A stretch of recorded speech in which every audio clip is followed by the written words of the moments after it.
করবে করে লাও, জোর করে ফুক মারো, ওইভাবে আমি শেখাচ্ছি। মুখে বলো ফুস ফুস, বলো প্যান্টে ঘুষ ঘুষ, প্যান্ট ভালো করে চিপে রাখবে, প্যান্ট সাবধান, ঢুকে গেলে বেরোবেন। কালকে কেশপুর বাস স্ট্যান্ডে একটা লোকে নুনি ঢুকে গেল, সে লোকটা নুনি খুলে বাথরুম দিকে ঢুকে গেছে। লে বানিয়ে দাও, কি ঢুকালাম? টায়ার না সাপ? সাপ নেই, এরকম মাথাটা করো শক্ত করে। কি ধরেছো? টায়ার, অর্ধেক ভিতরে অর্ধেক বাইরে। জাদু মারবো, এর টায়ার পুরো ঢুকে যাবে। এত মোটা হবে, সাপের মতো আওয়াজ করবে, ফসফস করবে, ছেড়ে দিবে। সাপ না হলে দাদা ছাড়ুন, যে চাদরটায় তুমি পা দিয়ে বসে আছো ওই চাদরটা ছাড়বে, আলগা পেলে সাপ বেরিয়ে সোজা প্যানে ঢুকে যাবে। মোটা হলে ছাড়বে, মোটা না হলে ছাড়বে না।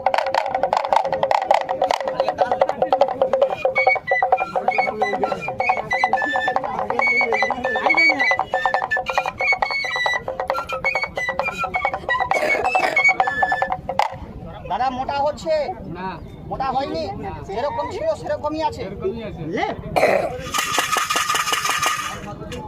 বাচ্চাকে নিয়ে গেলি 7 মিনিট, এ মোটাটাকে সাপ বানাও 3 মিনিট। মোটা হলে ছাড়বে, মোটা না হলে ছাড়বে না, শক্ত করে ধরবে।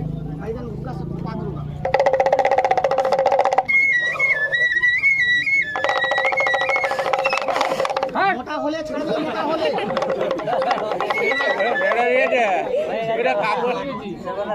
দইটাকে ধরে আছো, কাপড়টা ধরে কি বাহাদুরি করছো? মোটা হলো, মোটা মোটা হয়েছিল না, ভয়ে ছেড়ে দিলে মোটা হয়ে গেছে, মোটা হয়ে বেরিয়ে গেছে। জোর করে বলো এই সাপ, বলো বাইরে বেরা, বাইরে বেরা, বলো হিম্মত আছে, হিম্মত আছে। বিরাট হিম্মত